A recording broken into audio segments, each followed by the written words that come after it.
አንተ ባለጌ አብሽን እንፋታለን እንደምትወሰልትብኝ እርግጠኛ ነበር። ሰምኛለሽ? አባዬ እንደሚፈልገው ድል ያለ ሰርግ ደግሼ አገባለሁ። እሱ እያማረህ ይቀራል። እሺ ሲጀመር ምንም ባላደርግልህም አትጸጸት። አውቃለሁ ብዙ ነገር አለሽ። ምን አድርጋለሁ? ስንፋታ ሁሉም ነገር ነግሬሻለሁ። አሁን ሰላሜን አግኝቼ ልኖርበት። ስርስሬ እያልሽ አትብሸቂ። እኔ ያነኝ የምበሽቀው መብሸቁን እንኳን በሽቀሻል። ደግ አደረኩኝ። ያንጭባ ወንድምሽም ይሁን ምንሽም ይሁን የማይታወቀው ስርዓቱን እንዲህ ንገሪው። ምን ለማለት ፈልገህ ነው? እሱ ወንድም ዝም በይ። ስለእናንተ አገባኝ። እስኪ እንደ አባት አማክረኝ።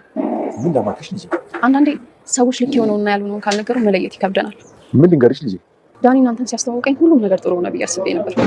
እሺ ልጄ። ግን አሁን የሆነ ነገር እየተፈጠረ እየመሰለኝ ነው። እንዴ እዚህ እናንተ ጋር እንኳን እንድመጣ አይፈልግም። ምን ተፈጥሮ ይሆን ጋሼ? እኔ እየጠበቅኩ ነው። ልጄ ቤት እንግባና እናውራ። ዳኒን አልነገርኩትም። ቢደብረውስ? ለምን ይደብረዋል? ሳናስበው እኮ ጥሩ ቤተሰብ አገኘ። እኔም ጥሩ ቤተሰብ ነው ያገኘሁት። ልጄ ልታወሪ የምትፈልጊውን አሁን ማውራት ትችላለሽ።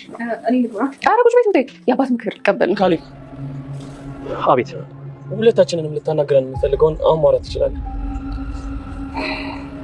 ለሁለታችሁም አንድ ምክር ነው ያለው። እሱም ስርዓት ያዙልኝ ነው የምላችሁ። ኧረ እባክህ እንዴት ነው የማከለ እባክሽ እንድትከበር ይፈልጋልሽ። ይኸውልህ ካሌብ ችግር የለውም ቤቱን እለቅልሃለሁ፣ ግን እንደዚህ ልትናገረን አይገባም። ኧረ እባክህ በማን ቤት ነው ማንም የሚለቀው? ራሱ ይለቃታል እንጂ። ቤት እኮ የፈጣሪ ነው። ቤት የፈጣሪ ነው ብለን ነው የምናኖራችሁ። ቆይ ለምን አይገባችሁም? ይኸውልሽ ቲና አዛባርቂ። ዳኒ ምን ሆነህ ነው? ቤቱ እኮ የኛ ነው። ሲጀመር አንቺ ምልሽን አልሰማም ብለሽ ነው።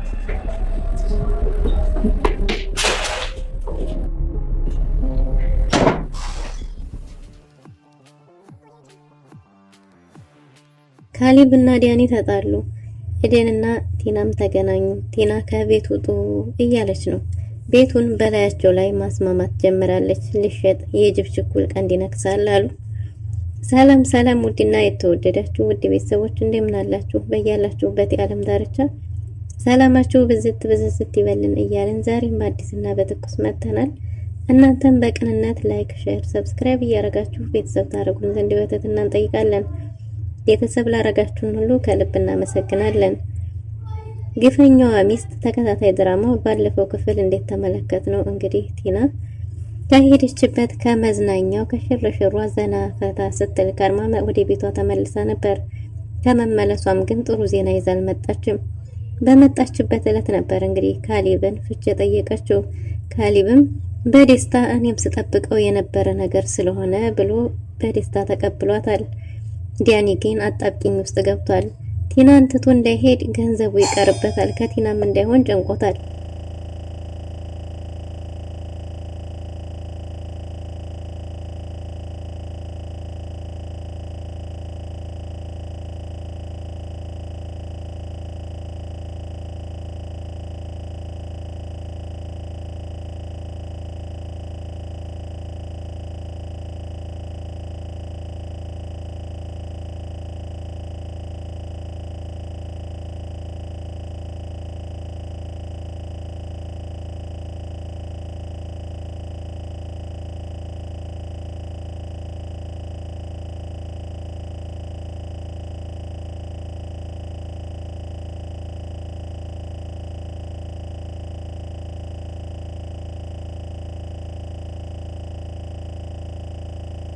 ዳኒ ሊመክራትን ቢሞክር ከዚህ በኋላ ደቂቃም ሆነ ሰከንድ ከሱ ጋር የማሳልፈው ጊዜ የለኝም አልፈልግም ብላለች።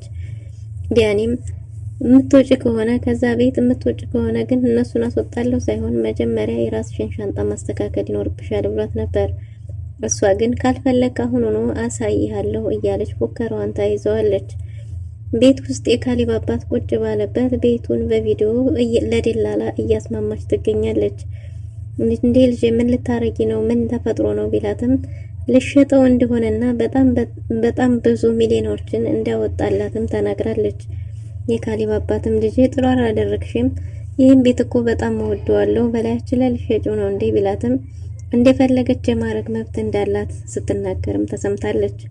ከዚህ በኋላ የፈለኩትን ያህል እንደፈለኩ ማረግ መብቱ የኔ ነው እንጂ እናንተን አይመለከታችሁም። እናንተ ለቃችሁ መውጣት ይኖርባችኋል፣ ቤቴን ለቃችሁ ውጡ ብላለች። እና እንዴት አይነት ብዙ ብሮችን እንዳመጣልኝ አንተ ስለማታውቅ ነው እያለችው ነበር። የካሌብ አባት በውስጡ እየሳቀ ቢሆንም ነገር ግን ኧረ ተይ ልጄ ይሄ ቤት እኮ መሸጥ የለበትም፣ በጣም እኮ ወደዋለሁ፣ ቤቱ ባንቺ ስም ሆነ ማለት ይሸጥ ማለት እኮ አይደለም ቢላትም በጭራሽ አይመለከተኝም ብላለች። የካሊብ አባትም እንግዲህ ደስ እንዳለሽ ብሎ ጥሎ ሄዷል። ቲና ሁሉንም ነገር ከለቲና ካልተናገርኩ ቢል ዳኒ እንግዲህ እንደፈለክ ነገራት ብትነግራትስ ምን ይፈጠራል? በዛ ላይ እኮ አንተን ያልተገባ ነገር እየተናገረችህ ነው፣ እያከበረችህ አይደለም ቢለውም በጭራሽ ምንም ማለት አይደለም ብሎታል። ስርዓት እንደሌላት የሚያሳይና በዚህ ሁኔታ ማታምሜ በነበረ ጊዜ ምን አይነት በርካታ የስቃይ ጊዜያቶችን እንዳሳለፍክ ያሳያል። ከቻልክ እህትህን ምከራት፣ ካልሆነ ግን ምንም በእኔ መንገድ መግባት አይጠበቅብህም። ቤቱ እኮ ድሮም የኔ እንጂ የእሷ አልነበረም ብሎታል። ዳኒም እናገራለሁ ወይ ገንዘቡን ስጠኝ አለዛም እናገራለሁ ቢልም ብትነግራት ምን የሚፈጠር መስሎሃል እያለው ነበር። እናቴና እኮ መስመር እየሳተች ነው ቢልም እንደፈለጋችሁም ብለው ንቀው ትተዋታል። የካሊብና የአባቱ ዝምታ ዳኒን አስጨንቆታል። ቲናም ቢሆን የሚለማመጡኝ ነበር የመሰላት፣ ነገር ግን እሷ በምትፈልገው ልክ ማንም ሰው እየተለማመጣት አይደለም። እናም እንግዲህ ዳኒ እባክሽ ተረጋጊ፣ ብዙ የማታውቂው ነገር አለ። አንቺ እኮ የማታውቂውን ነገር ለመረዳት ሳይሆን ለማየት ሳይሆን በሌለውበት ጊዜ እዚህ ቤት ምን ተፈጥሯል ብለሽ ማስተዋል ሳይሆን የጀመርሽው ዝም ብለሽ በገገማው ነው ውሳኔ ላይ የደረስሽው። ስለዚህ ውሳኔ ይቅርብሽ፣ በኋላ ይቆጭሻል። ማንም ሰው እስቲ ቤት ውስጥ ተመልከቻቸው እያላት ነበር። ቤቱን ልሸጥም ስል ፍችም ስጠይቅ ማንም ሰው እኮ እየደነገጠ አይደለም ብትልም የማታውቂው ነገር ብዙ ነገር አለ፣ እባክሽ አንዳንድ ጊዜ እንኳን አዳምጪኝ፣ ለውሳኔ አትቸኩይ ቢላትም እንደዘገየች እንደገባትና ከዚህ በኋላ ግን በመንገዷ ላይ እንቅፋት እንዲሆናት ማንም ሰው እንደማትፈልግ መኖር የምትፈልገው ከዳኒና ከዳኒ ጋር ብቻ እንደሆነ ተናግራለች። ነገር ግን የካሊብና አባቱ የካሊብ አባትና እንዲሁም ዳኒ እንዲሁም ሚቹ ቲና ቁጭ ብለው ሳለ አንድ ስልክ ጥሪ ወደ ካሊብ አባት ተደውሏል። ያም ስልክ ጥሪ ቲና ኤደን ስለነበረች ኤደን የኔ ልጅ እንዴት ነሽልኝ? ደህና ነሽ ወይ? አትመጭም እንዴ? እንገናኝ ምናምን እያለ እያወራት ነበር። በዛን ሰዓት ዳኒ ፊቱ ያስታውቅበት ነበር። ፊቱ እጅግ በጣም ተለዋውጧል፣ ተቀያይሯል። የበለጠ የሚያስጠረጥር ነገር ይታይበት ነበር። የካሊብ አባትም ስሬስ ሆኖ አውርቷት እሺ በቃ ልጄ እንገናኛለን፣ ነገሮች ውስጥ ተስተካከሉልሽ ወይ እያለች ጠይቃትም ተሰምቷል። እናም እንግዲህ እሷም እንዲም ተገናኝተው ማውራት እንዳለባቸው ነግራው ነበር። በዚህ ሁኔታ ላይ ሳለ የካሊብ አባት በቃ ደህና ዋሉ፣ ልጅህ ማናት እያለች ነበር። እኔ ልጅ አይደለሁም እንዴ ብትለውም እንዴት አይነት ልጅ መሰለችሽ፣ በጣም የምወዳትና መልካም ልጅ ናት፣ አታውቃትም እንዴ እያለው ነበር። ዳኒም በጣም ተደነጋገጠ። ዳኒ ማናት ቢለው መወለድ ቋንቋ ነው፣ ጥሩ መልካም ልጅ እንዳለችው ተናግሯል። አንቺን ብትሆኝ እኮ ልጄ ነሽ ቢላትም እሷ ልጅ መሆን እንደማትፈልግ ነገር ግን ልጁ የማይበቃው ከሆነ ልጁ እንደምትሆን ነግረዋለች። እሱም ቢሆን እንደማያስገድዳት ተናግሮ ጥሎ ወጥቷል። ዳኒ ተከታትሎ ወጥቶ አባዬ ምን ለማድረግ እየሞከርክ ነው ቢለውም ምን አደረኩ? የተናገርኩት ነገር አለ እንዴ? እኔ ምንድነው ያልኩት ነገር አለ፣ ራስህ ግን እንዲጠረጠር ታደርጋለህ። ከዛ ውጭ ግን እኔ ምንድነው ያደረኩት ነገር ብሎ ተናግሮታል። ቢሆንም ግን እንደዛ ማለት የለብህም። ኤደን እዚህ ብትመጣ እስቲ አባዬ ቲና ጋር ቢገናኙስ እያለው ነበር። እንግዲህ ለዛ አንተ ምን እላታለሁ ቢልም የፈለከውን ነገር ልትላት ትችላለህ። ከዛ ውጭ ግን እኔ ምንም ያልኩት ነገር የለም ብሎታል። እናም እንግዲህ በዚህ ሁኔታ ላይ ሳሉ የካሊብ አባትና እንዲሁም ኤደን ተደዋውለው ወደ ቤት መምጣት ፈልጋለች። ዳኒ ተመልሶ ወደ ቤት ሲገባ ቲና ማንና ያወራው ምንድነው የተፈጠረው ብትለውም ቤት ባልነበርሽበት ጊዜ ብዙ ነገር ተፈጥሯል ስልሽ የነበረው እኮ ይሄንን ነበር። አንቺ ግን በጭራሽ ልትሰሚኝ ፈቃደኛ አይደለሽም። ተረጋጊ፣ ለውሳኔ አትቸኩይ። በዙሪያ ምን እየተፈጠረ ነው ምን አለ የሚለውን እያልኩሽ ለዛ ነበር። እናም እሺ የምታውቀው ነገር ካለ ንገረኝ ብትለውም እሱን ልነግርሽ አልችልም፣ አንቺ ራስሽ ድረሽበት፣ ለሁሉም ነገር ጊዜ መስጠት ይኖርብሻል ብትለውም እስቲ ተመልከተው፣ አሁን እኮ ፍቹም ቢሆን አላስደነገጠም። ከቤትም ልቀቁ ስላቸው ማናቸውም አልደነገጡም፣ ጭራሽም እያፌዙብሽ ነው። ስለዚህ እነሱን ለማስወጣት ስታስቢ ሻንጣሽን እንድታዘጋጂ፣ እኔ ግን በዚህ ጉዳይ የለሁበትም እያላት ነበር። ቲናም ቢሆን የሚያስፈራራትና ወደ ኋላ የሚጎትታት ሰው እንደማትፈልግ እየነገረችው እሷ አላማዋና እቅዷ በብዙ ብሮች ተንበሻብሻ ከሱ ጋር መኖር እንደሆነ ደጋግማ ነግረዋለች። አሁን እኮ የቤት ባለቤት ነኝ፣ ብዙ ገንዘብ አለኝ፣ ምን ላድርግልህ፣ እንዴት ልሆንልህ እያለችውም ትገኛለች። የጅብ ችኩል ቀንድ ይነክሳል ያሉት የሚሆነው ቢያንስ አሁን ካርታና ፕላኑ ከኔ ጋር ስለሆነ አሁኑኑ ሂጄ ላስወጣቸው እችላለሁ እያለች ስትፎክር፣ ተረጋጊ ምልሽ እኮ ለዚህ ነው እያለት ነበር በድጋሚ። እናም እንግዲህ ኤደን ወደ ቤት ልትሄድ መንገድ ላይ ተገናኝተው ሳለ ቲናን ከርቀት ሲያያት እየሮጠ ሱቅ ውስጥ ተደብቋል። ምን ተፈጠረ? ምን ሆነህ ነው ብትለውም ኤደንን ውሃ ግዥልኝ ትንሽ ልቤን አሞኝ ነው ቢላትም ልብህን ካመመህ እኮ ወደ ሱቅ ሳይሆን ወደ ሐኪም ቤት ነው መሄድ ያለብን ብትለውም ሐኪም ቤት ምንም ነገር እንደማያገኝና አሁን እሱ ያለበት ሁኔታ ቀላል እንደሆነ አሁን ውሃውን ሲጠጣ እንደነገራት እንዴት ተረጋጋ ነግሯታል። እናም እንግዲህ አሁን ደህና ከሆንክ ወደ ቤት እንሄድ ብትለውም ወደ የት ቤት ነው የምንሄደው ሲላትም ወደነ ካሊብ አባት ወደና አባባ ጋር መሄድ ይፈልጋለሁ ብትለውም ወደዛ መሄድ አትይጂ ያሉበትን ሁኔታ እየነገርኩሽ መሄድ የለብንም ቢላትም አይ አንተ ወደ ሳይሆን እዛ ቤት የተደበቀ ነገር ይኖር ይሆናል። አሁን እኮ ያንተ ቤተሰቦች ብቻ አይደሉም የኔም ጥሩ ቤተሰቦች ናቸው። ስለዚህ አንተ መሄድ ባትፈልግ እኔ ሄዳለሁ ብላ አስገድዳው ጥላው ልትሄድ ስትል ለቲና ደውሎ ከቤት እንድትወጣና እንዲጋብዛት ነግሯታል። ቲናም በተደወለላት ጊዜ ወደ ዳኒ ወጣ መታለች። ኤደን ጋር በዚህ ሁኔታ ለጊዜው ተላልፈዋል። ኤደን ወደ ቤት ከሄደች በኋላ ቤት ውስጥ ሻይ ቡና ተብሎ ፏፍንተሽ ብለው በስርዓት እያወራችና እየተጫወተች ነበር። ጋሼ ልስጣ የነበረውን ብር አትስጠውና ተስፋ ቢቆርጥ ይሻላል። እንደዛም ቢሆን ወደ ሌላ መንገድ ተስፋ ፍለጋ ይሄዳል።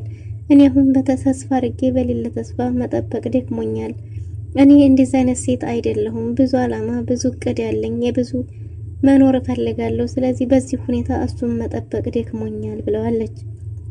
ይህንም ታውቂያለሽ ወይ ቢላትም አዎ ይሄን አውቃለሁኝ። ስለዚህ ብዙ ነገር ነው እየተለዋወጠ ባህሪው አልያዝ አልጨበጥ ብሎኛል። ስለዚህ እባክህ ጋሼ ምን ትመክረኛለህ? ምንድነውስ እየተፈጠረ ያለው ነገር? የምታውቀው ነገር ካለ ብትላቸውም የካሊብ አባትም አይ ልጄ በሂደት ሁሉንም ነገር አንቺ ራስሽ የምትደርሽበት ይሆናል፣ ግን እናንተ ሴቶች ችግራችሁ ቢልም አይን ያባዬ እንደዛ አይደለሁም። አሁን ግን በተስፋ መኖር ስለደክሞኛል በቃኝ። ግን ደግሞ ከሱ ጋር የሆነ ነገር ቢፈጠርም እናንተ ግን ለኔ ቤተሰቦቼ ናችሁ እባክህ ብትለውም የካሊብ አባትም እንዴ እሱንና ቤተሰብን ምን አገናኙ? ምንም አይገናኙም እኮ የኔ ልጅ። ስለዚህ ለሁሉም ነገር ተረጋግተሽ ሁሉንም ነገር ማየት ይኖርብሻል። ብዙ ያላየሽውና የማታውቂው ነገር ሊኖር ይችላል ብሏት ነበር። የሚያውቀውን ነገር እንዲያስረዳት ብትፈልግም ግን ሁሉንም ነገር በሂደት ራስሽ የምትደርሽበት ይሆናል ብሏታል። ጥያቄ የምትላቸውን ነገሮችም እንዲጠይቅ ማወቅ የምትፈልገውን ነገር አንድ በአንድ እንዲጠይቅ ነግሯታል።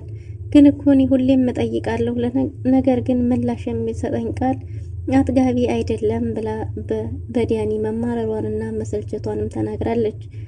እንግዲህ እንዲሁ ሲጨዋወቱ ቆይተው ሶስተኛ ቡና ለፍላዊ ብትልትወትም በጠጣችሁን አመስግና ከዛም አይ መሄድ ይፈልጋለሁ፣ አሁን ቶሎ መሄድ ያለብኝ ዲያኒ አያውቅም እንደመጣሁና እንዲያገኘኝም እንዲያውቅም አልፈልግም ልሂድ ብላ ነበር።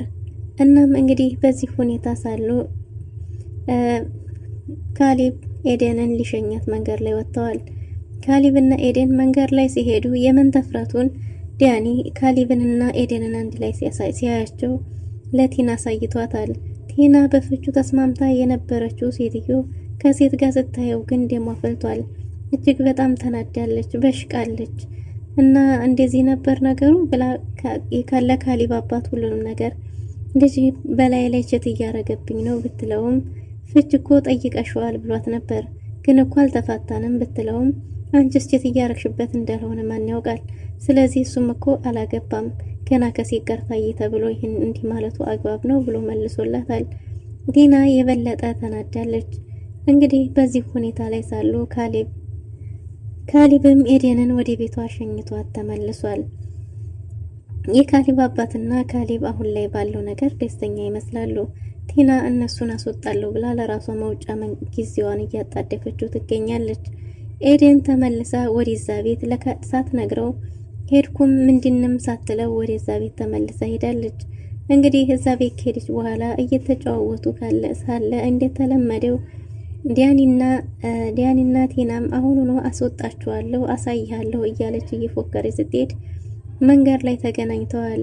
መንገድ ላይ ሲገናኙ ካሌብን እንዴት በላይ ላይ ችት ታረግብኛለህ ብትለውም ከዛ እሱ ባለጌ እንዳልሆነና ስለ እሷ ልክ ልኳን ነግሯታል።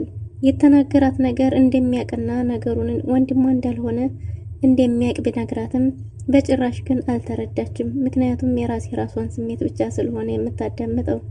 ዲያኒም ካሌብን እንዴት እንደዚህ ታረገኛለህ ቢለውም ሁሉም ሰው እንዳንተ ባለጌ አይደለም፣ ምን ሸኝኋት እንጂ ምን አደረኩ? መሸኘቴ ደግሞ ምንድነው ነውሩ? ጥፋቱ ምን ላይ ነው ብሎ እሱም ልክ ልኩን ነግሮት ከዚህ በኋላ የምነግራችሁ ነገር ቢኖር ስርዓት ይዛችሁ አርፋችሁ ተቀመጡ። እህትና ወንድምነት መሆናችሁ እንኳን እናንተ በቅጡ የማትታወቁ መንጫችሁ የማይታወቅ ሰዎች ብሎ ጥሏቸው ወደ ቤት ገብቷል። ወደ ቤት ሲገባ ግን ካሌብም አባቱም ዲያኒም እንዲሁም ትሁት ነበሩ። እነሱን ሰላም ብሎ ቁጭ ባለበት ዲያኒና ቲናም እዛ ቤት ሲሄዱ ኤደንና ትሁት ተገናኝተዋል። ዲያኒም ኤደንን እዛ ቤት ሲያፈጡ ቀርቷል። ትሁት ቲና ስለ ኤደን ስታቅ ምን ይፈጠር ይሆን የሚለውን በቀጣይ ክፍል ይዘን የምንመለስ ይሆናል። ለዛሬ የነበረን ቆይታ ይህን ይመስል ነበር። መልካም ጊዜ